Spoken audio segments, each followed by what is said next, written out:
दोस्तों आज हम एक ऐसे स्टेट की बात करने जा रहे हैं जो अपने मिनरल रिसोर्सेज के लिए दुनिया भर में जाना जाता है। इंडिया के ईस्टर्न रीजन में स्थित ये कहानी है झारखंड की। झारखंड का लिटरल मीनिंग है the land of forest. UP, Bihar, West Bengal, Orissa और छत्तीसगढ़ से बॉर्डर शेयर करते हुए झारखंड पहाड़ों और जंगलों से भरा एक स्टेट है जो मिनरल्स के साथ साथ अपने हिल्स, वाटरफॉल्स और होली प्लेसेस के लिए फेमस है।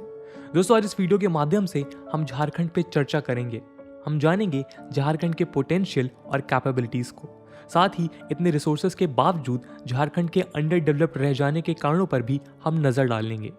फाइनली हम बात करेंगे कि कैसे झारखंड अपने आप को ट्रांसफॉर्म कर सकता है आने वाले सालों में। नमस्कार दोस्तों, मेरा नाम है आदर्श और स्वागत है आपका स्टडी IQ में। दोस्तों झारखंड स्टेट साल 2000 में बिहार से अलग होकर बना। साउथ बिहार के छोटा नागपुर डिवीजन और संथल परगना डिवीजन से मिलकर बने झारखंड का एरिया 79,710 स्क्वायर किलोमीटर है with a present population of approx 3.29 crore. Jharkhand की 24.09% आबादी अर्बन रीजन्स में रहती है जो कि नेशनल एवरेज से कम है। प्रीवियस सेंसस के अकॉर्डिंग झारखंड में हिंदुइज्म प्रोमिनेंट रिलीजन है जिसे 68.5% पॉपुलेशन फॉलो करती है। इसके अलावा झारखंड में 13.8% पॉपुलेशन इस्लाम और 13% ट्राइबल रिलीजन सरना प्रैक्टिस करते हैं। क्रिश्चियनिटी 4.1% फॉलोअर के साथ स्टेट का 4th लार्जेस्ट रिलीजन है। झारखंड में 30 से ज़्यादा ट्राइबल ग्रुप्स हैं जो मुंडा, ओरान, माल पहाड़िया, बिरहौर इत्यादि में मौजूद हैं जो इस स्टेट के सर्टेन डिस्ट्रिक्ट्स में क्लियर मेजोरिटी फॉर्म करते हैं। इस स्टेट की ओवरऑल लिटरेसी रेट 67.63% है जो कि नेशनल एवरेज से थोड़ा कम है। मेल लिटरेसी की बात करें तो 78.45% है और फीमेल लिटरेसी 56.21% है। दोस्तों ये तो कुछ बेसिक फैक्ट्स हैं। अब बात करते हैं झारखंड की हिस्ट्री की। दोस्तों इस रीजन की हिस्ट्री हजारों साल पुरानी है। इस रीजन के पहाड़ और जंगलों से घिरे रहने की वजह से ये एक्सटर्नल इन्फ्लुएंसेस से बहुत हद तक अनटच्ड रहता है। झारखंड में रहने वाले ट्राइब्स यहाँ हजारों साल से रहते चले आ रहे हैं और उनके लाइफ और कल्चर में यदि पिछले कुछ दशकों को छोड़ दिया जाए तो ज़्यादा बदलाव नहीं आया है। कुछ स्कॉलर्स ये भी मानते हैं कि झारखंड के ट्राइब्स द्वारा यूज़ किए जाने वाली स्क्रिप्ट हड़प्पन पीपल के स्क्रिप्ट से मिलती जुलती है। यदि एंशिएंट पीरियड की बात करें तो महाजनपदास के दौर में इस रीजन के रिसोर्सेज की हेल्प से मगध का इमर्जेंस दिखता है। मगध के बाद गुप्तास और उनके बाद कई रीजनल पावर ने इस रीजन को कंट्रोल करने का प्रयास किया। सेम अप्रोच दिल्ली के मुस्लिम रूलर्स और बंगाल में उनके फ्यूडेटरीज का भी रहा जिन्होंने इस मिनरल रिच रीजन को एक्सप्लॉइट करने के अनेक अटेम्प्ट्स किए। दोस्तों ब्रिटिशर्स ने इस रीजन को रॉ मटेरियल के सोर्स के रूप में आइडेंटिफाई किया जिनसे वो इंग्लैंड की इंडस्ट्रीज को डेवलप कर सकेंगे। रॉ मटेरियल के एक्सपोर्ट के लिए कलकत्ता में एक मेजर पोर्ट डेवलप किया गया और झारखंड रीजन्स में रेलवे लाइंस का भी एक्सटेंशन हुआ। बिरसा मुंडा और सिंधु कान्हू इस स्टेट के फेमस ट्राइबल रिवॉल्यूशनरीज हैं जिन्होंने ब्रिटिश गवर्नमेंट के ऑपरेसिव रूल का डट कर सामना किया। बिरसा मुंडा जिन्हें ट्राइबल्स भगवान का दर्जा देते हैं, उन्होंने ट्राइबल्स के फॉरेस्ट और लैंड यूज के नेचुरल राइट की लड़ाई अंग्रेजों के विरुद्ध लड़ी थी जिसे ब्रिटिशर्स अपने फायदे के लिए एक्सप्लॉइट कर रहे थे। एक लंबी लड़ाई के बाद बिरसा मुंडा ब्रिटिशर्स द्वारा कैप्चर कर लिए जाते हैं और इनकी मृत्यु जेल में होती है। दोस्तों अब हम बात करते हैं झारखंड के रिच कल्चरल हेरिटेज की। झारखंड में कई ऐसे हेरिटेज साइट्स हैं जिनका हिस्टोरिकल सिग्निफिकेंस है। दल्टनगंज स्थित पलामू फोर्ट नॉर्थ कोयल नदी के ट्रिब्यूटरी के किनारे बना एक हिस्टोरिकल साइट है। इंडियन पेनिनसुला में स्थित 51 शक्ति पीठों में से एक भद्रकाली मंदिर झारखंड के छतरा डिस्ट्रिक्ट में लोकेटेड है। 17 से 19th सेंचुरी में बने दुमका के मलूटी टेम्पल्स एक ग्रुप ऑफ टेम्पल्स हैं जहां Lord Shiva, Lord Vishnu, goddess Durga और गॉडेस काली के डेडिकेटेड टेम्पल स्थित हैं। वहीं हजारीबाग का स्कॉ विलेज मिड स्टोन एज की रॉक पेंटिंग्स के लिए फेमस है जहां रॉक कार्विंग्स में वेरियस गॉड्स और गॉडेस के मोटिव्स बने हुए हैं। दोस्तों साहिबगंज का तेलीगढ़ी फोर्ट फेमस तेलियागढ़ी पास को गार्ड करने के लिए बनाया गया था। कई वर्षों तक इस फोर्ट को गेटवे टू बंगाल भी कहा जाता था। इन सब के अलावा नीलकंठ महल और राजमहल भी झारखंड की शोभा बढ़ाते हैं। कल्चर के पर्सपेक्टिव से Karam, Jitiya, Nawakhani, Sohrai, Holi, Sarna etcetera popular tribal festivals हैं। जो जनरली एग्रीकल्चरल साइकिल से रिलेटेड है। सोहराई फेस्टिवल के दौरान किए जाने वाले सोहराई पेंटिंग्स की वर्ल्ड वाइड अलग ही पहचान है। झारखंड की ये फोक आर्ट अपनी इंस्पिरेशन नेचर से लेती है। झारखंड के folk dances specially Jhumair, Domkach, Painki, Chhau और Mundari world wide tribal dance के फॉर्म में फेमस हैं। आइए अब जानते हैं झारखंड के मिनरल वेल्थ के बारे में। दोस्तों, Jharkhand vast amount of natural resources से भरा है, जिसने माइनिंग और इंडस्ट्रियल सेक्टर को स्टेट में सपोर्ट किया। झारखंड वर्ल्ड का one of the richest mineral zones है और इंडिया के 40% मिनरल्स, 29% कोल रिजर्व्स झारखंड में पाए जाते हैं। इसके अलावा इंडिया का 26% iron ore, 18.5% copper ore Jharkhand में लोकेटेड है। इन मिनरल्स के साथ uranium, mica, bauxite, granite, limestone, silver, graphite, magnetite और डोलोमाइट के रिजर्व्स भी झारखंड में अवेलेबल हैं। इन मिनरल रिसोर्सेज की वजह से माइनिंग और मिनरल एक्सट्रैक्शन स्टेट की मेजर इंडस्ट्रीज हैं। झारखंड इंडिया का अकेला स्टेट है जो कोकिंग कोल, यूरेनियम और पायराइट प्रोड्यूस करता है। साथ ही आयरन ओर, माइका, कायनाइट और कॉपर ओर और यूरेनियम के प्रोडक्शन में फर्स्ट रैंक पे है। यदि झारखंड में कोल माइनिंग की बात करें तो इस रीजन में कोल माइनिंग की शुरुआत 1774 में ईस्ट इंडिया कंपनी द्वारा हुई, जब EIC के जॉन समनर और सुइटोनियस ग्रांट हेटली ने रानीगंज कोल्ड फील्ड से कोल एक्सट्रैक्शन शुरू किया। 1900 आते तक इस रीजन से 6.12 मिलियन मेट्रिक टन कोल हर साल एक्सट्रैक्ट किया जाने लगा और 1920 के बाद ये नंबर बढ़कर 18 मिलियन मेट्रिक टन्स हो गई। स्टीम इंजन का इंट्रोडक्शन और वर्ल्ड वॉर्स इस इंक्रीज प्रोडक्शन के प्रमुख कारण थे। वर्ल्ड वॉर 2 के बदौलत coal production 33 million metric tons तक जा पहुंचा। इंडियंस ने कोल प्रोडक्शन में ब्रिटिश मोनोपोली को 1894 में चैलेंज किया, जब सेठ खोरा रामजी ने जहारिया कोल फील्ड्स में माइनिंग शुरू करवाई। 1930 के बाद दूसरे इंडियन कम्युनिटीज ने भी धनबाद, झारिया, बोकारो कोल फील्ड्स में अपने हाथ सक्सेसफुली आजमाए। इंडिपेंडेंस के बाद गवर्नमेंट ऑफ इंडिया ने कई 5 ईयर डेवलपमेंट प्लान्स इंट्रोड्यूस किए, जिससे रीजन की कोल प्रोडक्शन कैपेसिटी को बूस्ट मिला। फर्स्ट 5 ईयर प्लान के दौरान ही एनुअल प्रोडक्शन ने 33 मिलियन मेट्रिक टन्स का टारगेट अचीव किया। भारत सरकार द्वारा 1956 में बने नेशनल कोल डेवलपमेंट कॉरपोरेशन ने भी इस सेक्टर के सिस्टमैटिक और साइंटिफिक डेवलपमेंट में अहम भूमिका निभाई। इंदिरा गांधी एडमिनिस्ट्रेशन के द्वारा कोल माइंस के नेशनलाइजेशन का प्रोसेस स्टार्ट हुआ। 1971 से 1972 में कोकिंग कोल माइंस और 1973 में non coking coal mines nationalise किए गए। कोल माइंस एक्ट 1973 के इनैक्टमेंट के साथ झारखंड समेत सारे इंडिया की कोल माइंस को नेशनलाइज कर दिया गया। दोस्तों, इस पॉलिसी का रिवर्सल 40 साल बाद हुआ, जब मोदी सरकार ने प्राइवेट कंपनीज को कोल माइनिंग की परमिशन दे दी, जिससे वो अपने सीमेंट, स्टील और एल्युमिनियम प्लांट्स के लिए खुद माइनिंग कर सकते हैं। इस पॉलिसी के तहत the coking coal mines act 1972 and coal mines act 1973 8 जनवरी 2018 को रिपील कर दिए गए। फाइनल स्टेप लेते हुए 20 फरवरी 2018 से सरकार ने प्राइवेट फर्म्स को कमर्शियल कोल माइनिंग इंडस्ट्री में एंटर करने की परमिशन दे दी। इस मूव से कमर्शियल माइनिंग में स्टेट ओन्ड कोल इंडिया की मोनोपोली तोड़ दी, जिसने 1973 से नेशनलाइजेशन के अंडर इस मोनोपोली को एंजॉय किया था। दोस्तों, आइए अब हम झारखंड के इंडस्ट्रियल सेक्टर पे एक नज़र डालते हैं। स्टेट की इंडस्ट्रीज एक unique location specific advantage enjoy करती हैं, जिससे ईस्टर्न इंडिया का वास्ट मार्केट का एक्सेस ईजी हो जाता है। कोलकाता, हल्दिया और पारादीप पोर्ट से क्लोजनेस मिनरल्स और फिनिश्ड गुड्स के एक्सपोर्ट में भी झारखंड के लिए एक हेल्पफुल फैक्टर रहा है।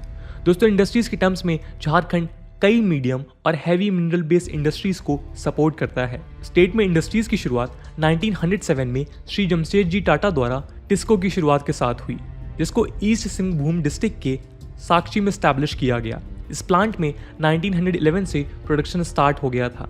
इसी रीजन में साल 1948 में टाटा ग्रुप ने एक्सपेंशन करते हुए टेल्को का एस्टैब्लिशमेंट किया।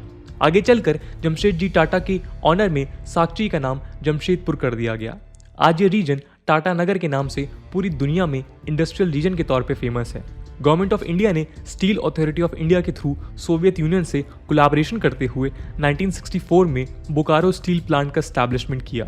1972 से प्रोडक्शन करते हुए आज इस प्लांट की प्रोडक्शन कैपेसिटी 32 लाख टन हो चुकी है। 1958 में गवर्नमेंट ऑफ इंडिया ने रशिया और चेकोस्लोवाकिया के साथ कोलैबोरेट करते हुए HEC का झारखंड में स्टैब्लिशमेंट किया। सीमेंट, एडिबल और दूसरी इंडस्ट्रीज के लिए इक्विपमेंट और टूल्स मैन्युफैक्चर करते हुए HEC ने एक सपोर्टिव रोल प्ले किया। Garden reach ship builders and engineers limited HEC परमाइसिस में स्थित एक गवर्नमेंट ऑफ इंडिया अंडरटेकिंग है जो शिप्स के लिए डीजल इंजन्स प्रोड्यूस करती है। फर्टिलाइजर कॉर्पोरेशन ऑफ इंडिया के थ्रू गवर्नमेंट ने 1951 में एक लार्ज फर्टिलाइजर फैक्ट्री का भी स्टैब्लिशमेंट धनबाद डिस्ट्रिक्ट में किया। यदि एल्युमिनियम इंडस्ट्री की बात करें तो 1938 में रांची के समीप मुरी में इंडियन एल्युमिनियम कंपनी का स्टैब्लिशमेंट हुआ। आगे चलकर इस प्लांट को बिरला ग्रुप ने परचेज करते हुए इसे हिंडाल्को नाम से दोबारा स्थापित किया। आज इस प्लांट की मैन्युफैक्चरिंग कैपेसिटी 1.6 लाख टन्स है। कॉपर प्रोडक्शन के टर्म में गवर्नमेंट ऑफ इंडिया ने 1924 में ICC यानी कि इंडियन कॉपर कॉरपोरेशन की स्थापना की, जो कि झारखंड के घाटशिला रीजन में स्थित है। इसके अलावा Usha Martin group, ACC group, Hyderabad industries, glass और सीमेंट इंडस्ट्रीज भी झारखंड में स्थित है। आइए अब हम बात करते हैं झारखंड के एग्रीकल्चर की। दोस्तों, एग्रीकल्चर के टर्म्स में स्टेट की 80% आबादी आज भी एग्रीकल्चर पे ही डिपेंड करती है। राइस, व्हीट, मेज और पल्सेस स्टेट के मेजर क्रॉप्स हैं, जिनमें राइस का प्रोडक्शन सबसे ज़्यादा है। यदि हॉर्टिकल्चर क्रॉप्स की बात करें तो झारखंड वेजिटेबल्स का एक प्रोमिनेंट प्रोड्यूसर है। इस स्टेट में cultivated potato, onion, brinjal, tomato, cole crops, pea इत्यादि पे पटना, कोलकाता जैसी आसपास की कई मंडियां डिपेंड करती हैं। मैंगो, बनाना, लीची, पपाया, जैक फ्रूट स्टेट के मेजर प्रोड्यूस फ्रूट्स हैं। फिश कल्चर भी झारखंड की एक ट्रेडिशनल प्रैक्टिस है और आज स्टेट GDP में इसका 3% योगदान है। दोस्तों, झारखंड वर्ल्ड का सेकंड लार्जेस्ट सिल्क प्रोड्यूसर है। इस स्टेट में 4 तरह के सिल्क प्रोड्यूस होते हैं: मलबरी, तासार, इरी और मुगा। झारखंड के सेरीकल्चर पोटेंशियल से फार्मर्स और स्पेशली वुमेन्स को अल्टरनेट सोर्स ऑफ इनकम मिला है, जिसे आज इंटरनेशनल लेवल पे डेवलप करने की कोशिशें की जा रही हैं। इन सब ने मिलकर झारखंड की इकोनॉमिक ट्रेजेक्ट्री को नई ऊंचाइयों पे पहुंचाया है। लेकिन इसके बावजूद झारखंड में कुछ मेजर डेवलपमेंटल चैलेंजेस हैं, जिनकी चर्चा हम नेक्स्ट सेक्शन में करेंगे। आज इकोनॉमिक ग्रोथ के टर्म्स में झारखंड की GSDP ₹3,61,381 करोड़ है। इस GSDP का main source of income Jharkhand के मिनरल रिसोर्सेज और इंडस्ट्रियल मैन्युफैक्चरिंग है। मगर दोस्तों, यदि डिफरेंट पैरामीटर्स को एनालाइज करें तो ये एक दूसरी कहानी बताते हैं। अपने वास्ट रिसोर्सेज और इंडस्ट्रियल बेस के बाद भी झारखंड आज इंडिया के पिछड़े हुए स्टेट्स में से एक है। यदि नीति आयोग द्वारा released sustainable development goals index 2021 की बात करें तो झारखंड सेकेंड लास्ट आते हुए one of the worst performing state रहा है। Out of 100 social, economic and environmental criteria में इवेल्युएटेड इस इंडेक्स में झारखंड ने 56 स्कोर करते हुए 27th rank out of 28 states हासिल किया। वहीं दूसरी ओर केरला ने ओवरऑल 75 के स्कोर के साथ टॉप स्पॉट रिटेन किया। जीरो हंगर इंडेक्स में 19 के स्कोर के साथ झारखंड लास्ट पोजीशन पे है, जबकि 80 के स्कोर के साथ केरला ने टॉप किया है। Industry, innovation and infrastructure category में भी झारखंड का स्कोर लगातार गिरते हुए 37 आउट ऑफ 100 पे आ पहुंचा है। वहीं इस कैटेगरी में गुजरात 72 के स्कोर के साथ टॉप पोजीशन पे है। इसके साथ ही क्लाइमेट चेंज में 25 के स्कोर के साथ सेकेंड लास्ट पोजीशन पे है। वहीं दूसरी ओर इस कैटेगरी का बेस्ट परफॉर्मर 70 के साथ उड़ीसा है। स्टेट गवर्नमेंट द्वारा पब्लिश्ड इकोनॉमिक सर्वे रिपोर्ट भी ऐसी ही दास्तान सुनाती है। साल 2015 से 16 में जहां झारखंड ने 6.2% का नेगेटिव ग्रोथ देखा, वहीं 2016 से 2019 के बीच average compound annual growth rate यानी कि CAGR सिर्फ 5.7% ही रहा। जहां इंडस्ट्रियल सेक्टर में झारखंड का 2011-12 से 2019-20 के बीच एवरेज ग्रोथ 3.3% रहा है, वहीं टैक्स कलेक्शन में भी 2016-17 से कंपेयर्ड 7.1% तक की गिरावट देखने को मिली है। इस डॉक्यूमेंट के मुताबिक झारखंड का पर कैपिटा इनकम देश में 4th लोवेस्ट है। इसी वजह से झारखंड इंडिया में हाईएस्ट लेवल ऑफ पॉवर्टी भी विटनेस करता है। तेंदुलकर मेथोडोलॉजी के तहत झारखंड की 36.96% आबादी बिलो पॉवर्टी लाइन एग्जिस्ट करती है। ये आंकड़ा नेशनल एवरेज 21.92% से काफ़ी ज़्यादा है। दोस्तों, पॉवर्टी के इस आंकड़े में भी अर्बन और रूरल पॉवर्टी में शार्प डिफरेंस दिखता है। जहां झारखंड की रूरल पॉवर्टी 40.84% है, वहीं अर्बन पॉवर्टी 24.83% है। रूरल पॉवर्टी को बढ़ावा देते हुए एग्रीकल्चर सेक्टर में भी स्टेट एक डाउनवर्ड स्लाइड विटनेस कर रहा है। The land of the forest कहे जाने वाले इस स्टेट में आज 29.9% फॉरेस्ट कवर ही बचा है, जबकि देश के न्यू फॉरेस्ट पॉलिसी के तहत इसे 33% होना चाहिए था। दोस्तों, झारखंड की सफरिंग और डेवलपमेंटल चैलेंजेस का एक बड़ा रीजन इस स्टेट की पॉलिटिकल इंस्टेबिलिटी है। आइए जानते हैं इसे नेक्स्ट सेक्शन में। दोस्तों, झारखंड ने अपने 20 साल के एग्जिस्टेंस में 10 से ज्यादा बार चीफ मिनिस्टर्स बदलते हुए देखे हैं। इस पॉलिटिकल इंस्टेबिलिटी की वजह से झारखंड के मिनरल वेल्थ का लगातार अनप्लान्ड एक्सप्लॉयटेशन हुआ है, जिसके बेनिफिट से यहाँ के लोकल्स हमेशा दूर रहे।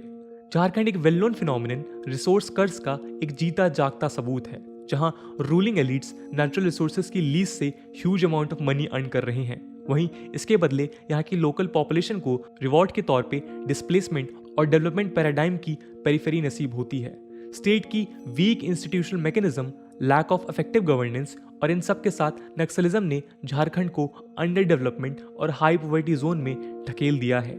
झारखंड के आज भी फॉरेस्ट प्रोड्यूस और सप्लीमेंट्री इनकम पे डिपेंड करते हैं। कोल और वुड से लदी साइकिल्स आज भी झारखंड के हाईवेज पे आमतौर से देखी जा सकती हैं।